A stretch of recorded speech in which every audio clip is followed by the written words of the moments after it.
Hello everyone, कैसे हैं आप सभी। आशा करती हूँ अच्छे होंगे और खूब मन लगा पढ़ाई कर रहे होंगे। तो आज की वीडियो में 2-3 डाउट जो है ना आप लोगों के मैं क्लियर करूंगी।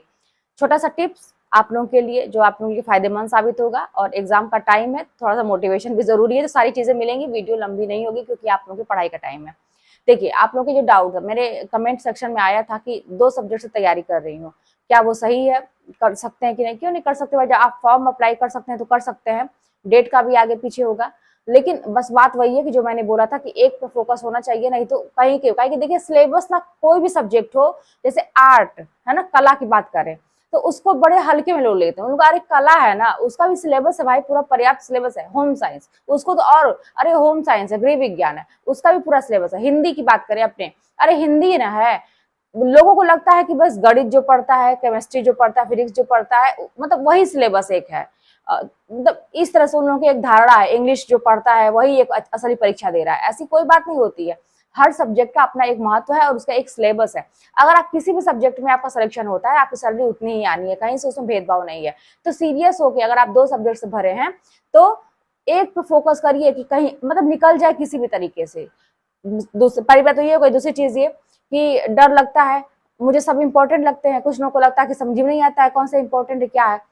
भाई इंपॉर्टेंट तो मैं कहती हूँ देखने के लिए, अगर आप चाहते हैं आपका सिलेक्शन हो जाए ना, तो पहले तो जो ऐसी चीजें जिस टॉपिक से आपको लगता है एक समझ पढ़ते पढ़ते आ जाता है कि हाँ ये टॉपिक जो है ना, इससे कई बार क्वेश्चन घुमा घुमा के पूछा जाता है, उसके बारे में तो आपको हर चीज मतलब कहते हैं ना A to Z मालूम होना चाहिए। लेकिन जो चीजें बचती हैं, आप देखे होंगे 2021 की परीक्षा जो हम लोग की थी, उसमें जो चीजें कभी नहीं पूछा था, गौण चीजों को, जैसे गौण कवि हो गए, मतलब जिनको बहुत ज्यादा कभी पूछा नहीं गया, जिसको हम इग्नोर कर देते हैं, कोने में कहीं दिया रहता है और इतना इंपॉर्टेंट नहीं होता, उसके बारे में पूछ दिया।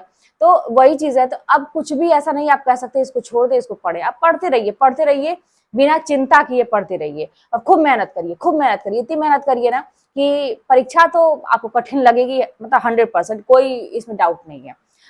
घबराहट भी होगी, क्वेश्चन आपको हो सकता है कि लगे कुछ नहीं आ रहा है, मतलब सारी चीजें तो कॉमन चीजें हैं, सब कुछ होगा। लेकिन अगर आप अच्छे से तैयारी किए हैं, सूझबूझ के साथ परीक्षा दे रहे हैं, तो 100% निकल जाएगा, कोई बहुत बड़ी बात नहीं है। लेकिन लग जाइए उस तरीके से, ठीक है। अच्छा, ये 2 चीजें तो हो गई। और बाकी चीज, हाँ किसी ने पूछा था सीटेट जरूरी है क्या। अरे नहीं भाई, कहीं से सीटेट जरूरी नहीं है। ये सब तो जो बेसिक होता है केंद्रीय विद्यालय, या जो बेसिक वाले होते हैं ना, प्राइमरी वाले, ये यूपी टेट, सुपर टेट, ये फलाना ढिमकाना बहुत सारी चीजें हैं। इसमें बस ये है कि अपना सब्जेक्ट तैयार करिए और आप माध्यमिक में आप टीचर हो सकते हैं।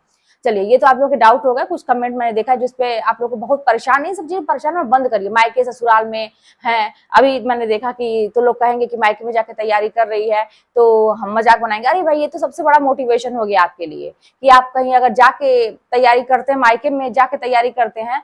या मेरी एक फ्रेंड है, उसने ना जॉब करना छोड़ दिया, जैसे प्राइवेट पढ़ाती थी, वो अच्छे स्कूल में थी, मतलब अच्छी सैलरी थी, कम से कम 25,000 के लगभग सैलरी थी वहां पे। लेकिन वो तैयारी उसकी नहीं हो पाती थी क्योंकि ससुराल में रहती थी, काम धाम थे, छोटी बच्ची थी, तो उसने छोड़ दिया और वो बस तैयारी करी। मेरे पास एक फोन आया था, तो वही बात है, मैंने यही, वो भी यही बात कह रही थी कि दीदी जानते हैं सब लोग यही कहेंगे कि तैयारी कर रही थी और सब अपना स्कूल भी छोड़ दी और हुआ भी नहीं। हम कहा ये तो सबसे बड़ा मोटिवेशन है भाई। अब ये तो इज्जत बचाने के लिए, कहते हैं ना कि अपनी इज्जत बचाने के लिए आदमी पढ़ता है, कि अब इज्जत की बात आ गई। तो भाई मोटिवेशन और एक वजह कहीं से भी ली जा सकती है। कोई आपको बुरा बोल रहा है, उसी को मोटिवेशन बना लीजिए, अपनी एक वजह बना लीजिए ना, इसको करके दिखाएंगे। अपना काम तो ये होना चाहिए कि भाई मेरा निकलना है, किसी भी तरह से मेरी परीक्षा निकल जाए। तो ये सबसे बड़ा मोटिवेशन है। अपनी इज्जत की बात है, इज्जत बचाने के लिए पढ़िए, है ना। तो मैं तो हमेशा कहती हूँ कि किसी ना किसी चीज को वजह बना लीजिए। ये सारी चीजें हो गई। अच्छा देखिए, एक चीज और मैं कहूंगी कि इस समय मौसम बहुत ही खराब चल रहा है, बहुत ही गर्मियों का दिन चल रहा है। अब आपको ना अपने आप को बचाना बहुत जरूरी है, क्योंकि अगर आप खुद सोचिए कि आपकी तबीयत एक दिन भी गड़बड़ होती है ना, तो जितना आप पहले का पढ़े हैं, जितना प्लान किए हैं, सब गड़बड़ हो जाएगा। पढ़ नहीं पाएंगे, कितना भी आप दवाई खाएंगे पढ़ नहीं पाएंगे। मेरा एक सर दर्द भी करता है ना, तो फिर इफेक्ट पड़ता है उसका। तो इसीलिए अपने आप को बचा के रखिए, खूब पानी वगैरह पीजिए, ठंडी चीजें खाइए, खूब खीरा तरबूज जो भी चीजें मिले खूब खाइए और एकदम खुश रहिए। खुशी खुशी कोई काम किया जाता है ना, तो वो लगता है। दुखी मन से, एकदम निराश मन से कर रहे हैं, डर डर के भी नहीं करना चाहिए भाई। हाँ डर होना चाहिए कि परीक्षा है, लेकिन इतना भी डर नहीं होना चाहिए कि हम एकदम से घबराए हुए हैं, कुछ पढ़ रहे समझ में नहीं आ रहा है। तो बैलेंस करके अपने आप को शांत रख के एकदम शांत रखिए, खुश रखिए।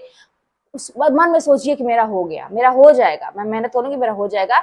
जब इनका हो सकता है, इनका हो सकता है, तो मेरा क्यों नहीं हो सकता? क्या कमी है मेरे अंदर? सारी चीजें सिचुएशन सब आपसे बहुत खराब कंडीशन में लोग रह के पढ़ाई करते हैं। चलिए ये हो गई बातें। और बातें ये कि ये जो समय है आखिरी, फिर मैं अंत में यही कहूंगी कि ये जो आखिरी समय है दोबारा आपको मौका मिलेगा नहीं। तो जैसा भी मौका है सामने अपने, एक कहते हैं सुनहरा अवसर है, उसका लाभ उठाइए। क्योंकि देखिए अब जिसकी भर्ती होगी ना, उसका उसकी सैलरी वगैरह बहुत ही अच्छी आने वाली है। 8वां वेतन आयोग जो ये है ना, ये सारी चीजें मतलब हम लोग की भी सैलरी खूब बढ़ेगी और आप लोग का भी तो बहुत ही अच्छा हो जाएगा। जो नए जितनी भी भर्तियां होंगी तो बहुत अच्छा होने वाला है आगे।